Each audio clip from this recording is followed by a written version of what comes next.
What's up, good people? Mark Holmes here, and as always, I want to say thank you all for watching, commenting, subscribing, and being part of the Joe B Sports Report. Without you guys, as well as you ladies, you know that this literally does not work. I hope everybody's having a great hump day, that you're getting over the hump, and that everything is humping along great for you. Excuse me. I'm just fed up. Excuse me. I am literally fed up. I can't take it anymore. I cannot take it anymore. Trying to figure out which one's these.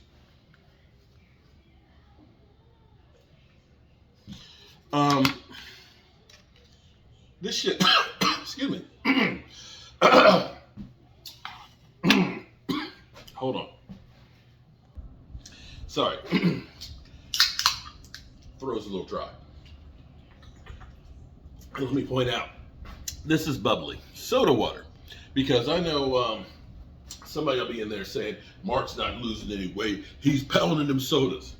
Soda water. Okay.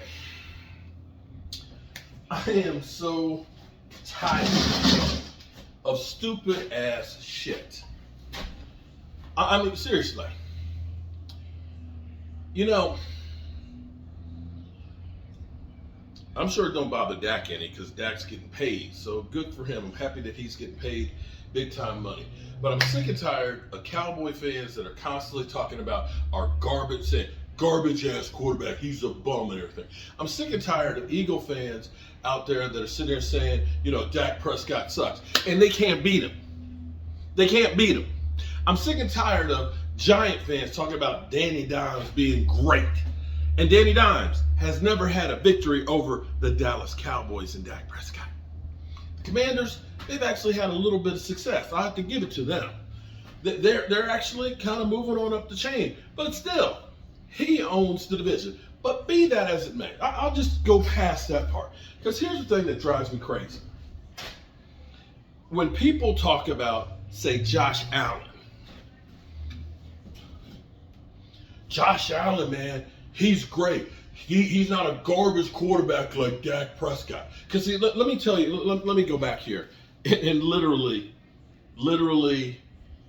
go back to why I'm going off here. I'm going off here because, you know, I'm here working for Red Brick House. You know, the place is coming along. We got a lot of work and things to do, but we're working on it. We're getting there. It feels good. It's great because the weather hasn't been real hot, because we don't have the AC working or anything right now. But the place actually circulates air, so I'm not overheating or anything.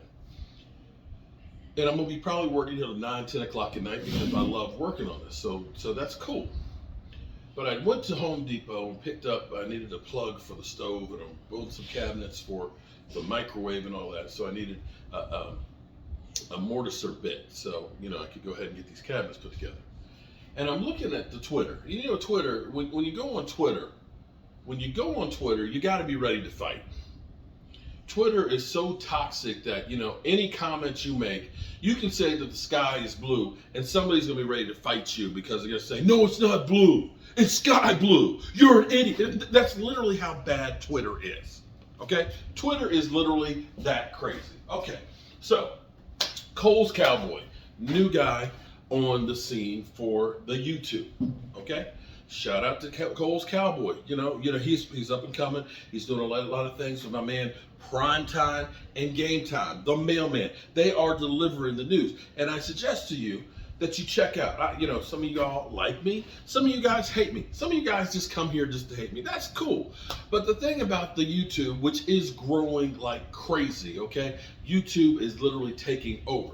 Be that as it may, check out other channels. Check out people like my man Law Nation and Bosh Lombardi and of course Shango, the originator and stuff, and Space Cowboys and oh man, oh God, there's just too many to name.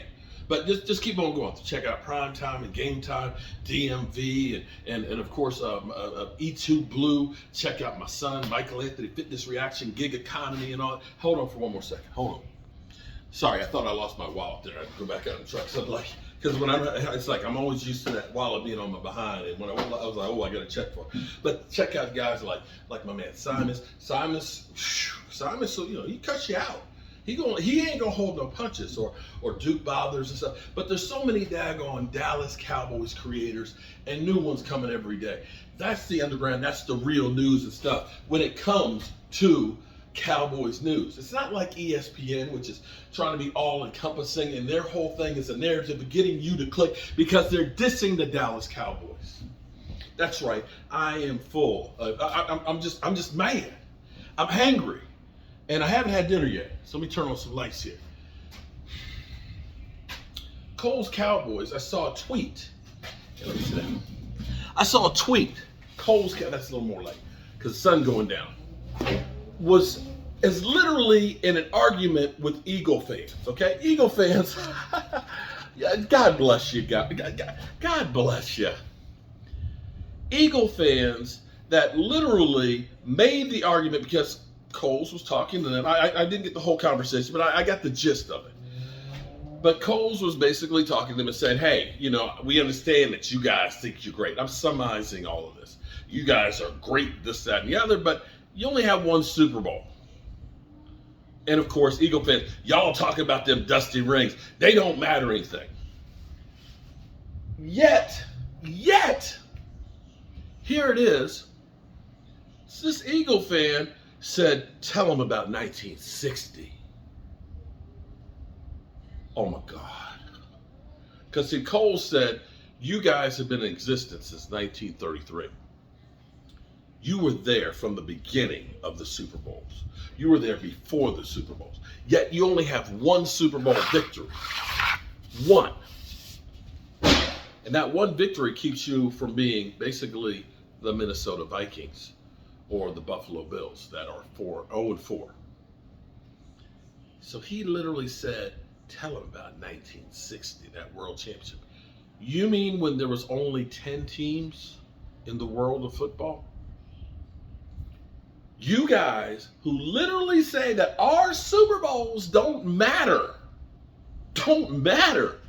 literally went to before the Super Bowl era when there was only 10 teams. Here's what I'm going to say to you Eagle fans right now.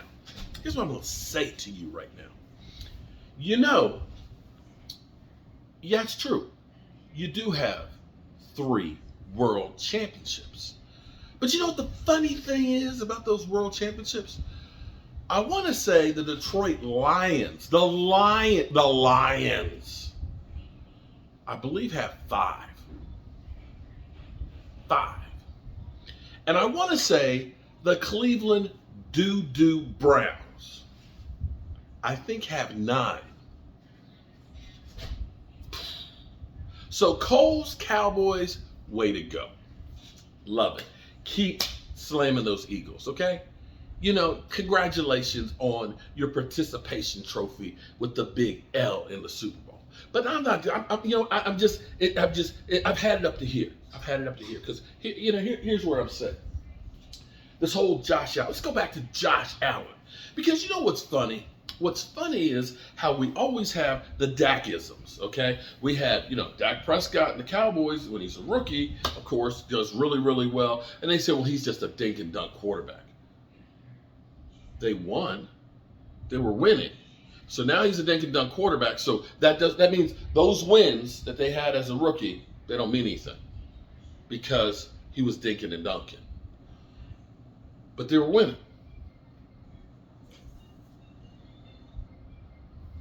Then you get pundits out there like Colin Cowherd who literally say, well, I don't like to count the rookie year. Because he was talking about Carson Wentz. Just throw Carson Wentz rookie year because it was ass. Dak's rookie year was great. He was rookie of the year. So that doesn't count. Okay, I got that. Because that's when he was comparing Dak Prescott and say he's a Corvette and Carson Wentz is a Maserati. Carson Wentz can't find a team. Okay, all right, forget that. Then the Cowboys are winning, and he's throwing the ball deep. Empty calories. It doesn't matter. They're blowout wins. Okay, all right. Then they also said that Amari Cooper, Dak Prescott, He needs guys around him to win. Well, you know what? It's funny because when we lost to San Francisco, we lost. I admit it. We lost to San Francisco the year before, right? Here's what's funny. It was a battle. It was a battle that went down to the wire. We softened up San Francisco. Jimmy G was injured in the game against the Cowboys. It's funny because the next week, San Francisco goes on the road to Lambeau Field and plays against Aaron freaking Rodgers, right? Supposed to be, one of the greatest quarterbacks ever. They scored 10 points. And they had Devontae Adams, Aaron Jones. They're at home on the frozen toucher against a team that doesn't know what frozen weather is. And you literally had Cowboy fans, some of y'all out there saying, well, they had bad weather.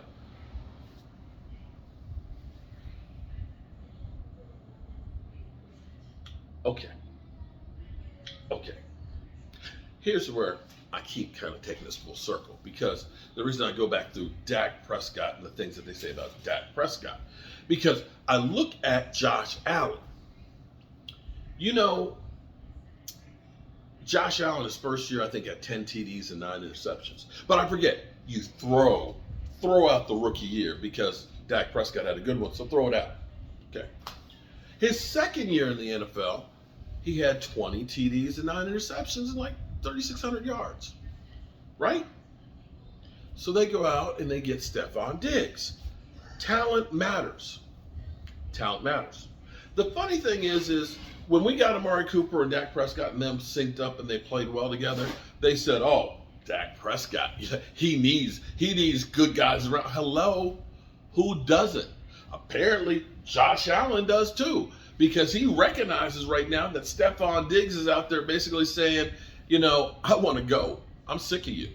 He recognizes that this guy made me, because then the very next year after getting Stephon Diggs, he gets 1,500 yards more passing and 17 more touchdown passes. But nobody turns around and says, well, if it wasn't for having a Stephon Diggs there. And understand, here's what is so funny to me. Because if you're killing the Dallas Cowboys for losing in the divisional round, if you're saying that they were a disappointment for losing in the divisional round in the playoffs this year, after winning in the wild card game, after finally exercising the demon that is Tom Brady, when everybody was actually picking Tampa Bay, if you kill the Dallas Cowboys, who going into the season, started the season literally with one receiver on the roster who had actually caught a touchdown pass. If you look at Buffalo, Stephon Diggs over 1,400 yards receiving. Incredible. Do you realize that the number 3 receiver on their team, had over 150 yards more than our number 2 and number 3 receiver? That he was so good that they were so good that their number 2 wide receiver had more yards than our second and third wide receivers combined. Talent matters. So you have that.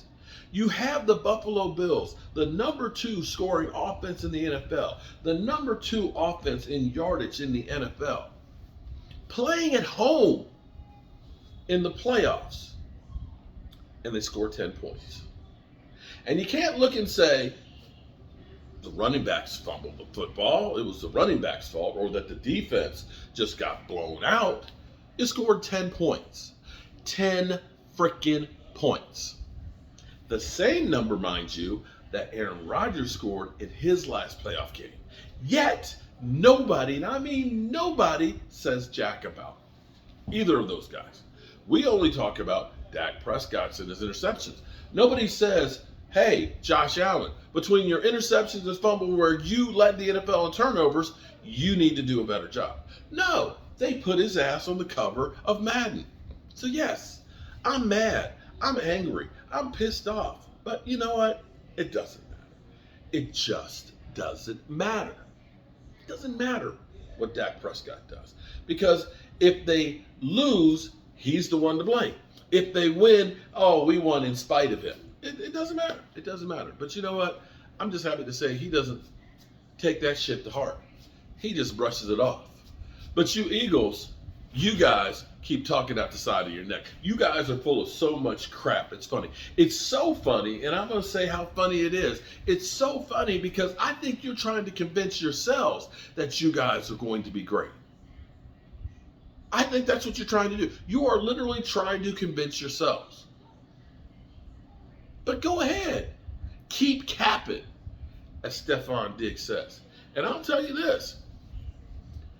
If Stephon Diggs leaves Buffalo and they don't find somebody in kind, if they do, let's say they do to Josh Allen what the Cowboys did to Dak, I guarantee you, you're going to see some terrible, terrible, terrible results because we lost 2 starting offensive linemen and we got rid of 2 starting wide receivers and started a rookie at left tackle. Yeah. And that's where some of you asshole, and I'm going to say asshole Cowboy fans that literally have no appreciation for what we've got from our quarterback because I'm old enough to remember. I'm old enough to remember guys like Clint Stoner, okay? Anthony Wright, okay? Quincy Carter and all these things, and Drew Bledsoe's and stuff. I remember we had the biggest bust in the history of the NFL, Ryan Lee. We had literally Ryan Lee. We had Randall Cunningham on the way out just trying to get a paycheck. We done had all kinds of freaking stiffs out there. And we had an owner GM who wanted Paxton freaking Lynch, who can't even make it in the XFL. He wanted show me the money, Johnny Manziel. You guys got to stop this stuff because I tell you, it's just crazy, crazy, crazy. And with that being said, I'm going to go back out to my kitchen cabinets because I enjoy doing that. And as always, I appreciate each and every one of you guys. And I want to say, I appreciate you guys looking out for Rashid. Michael Anthony Fitness Reaction and Rashid are doing some things, working on trying to help him get himself a nice place to stay. And because of your guys' donations, it is helping tremendously. I will say in life, and this is true, because they always say the most dangerous person in the world is a person that's got nothing to lose. And you have to have hope. You may not have it, but you can believe that you can get it. And that is so powerful. And you can see the difference of somebody who has no hope versus somebody who believes that things are coming their way. And that's what you guys have helped do, giving him hope. And I appreciate each and every one of you guys. And right now, I'm going to go back here and get to work. I hope you enjoy this premiere. And Andrew, I hope you're watching, Andrew, my buddy. Andrew, you know who you are, Andrew. I hope you're watching because I'm going to check. I'm going to check and find out. I will know if you did or did not watch. I will know if you did or did not watch. So you better have watched. I'm Mark Holmes, and well, this place is coming together great. If you want to see how this place, I know it doesn't look like it's changed up here because I haven't been working on it. I'm working down in the kitchen and the bathroom downstairs, and okay, so if you want to see the changes, check me out on my other channel, Joe Boo's Day Job, because we doing that shit. Peace.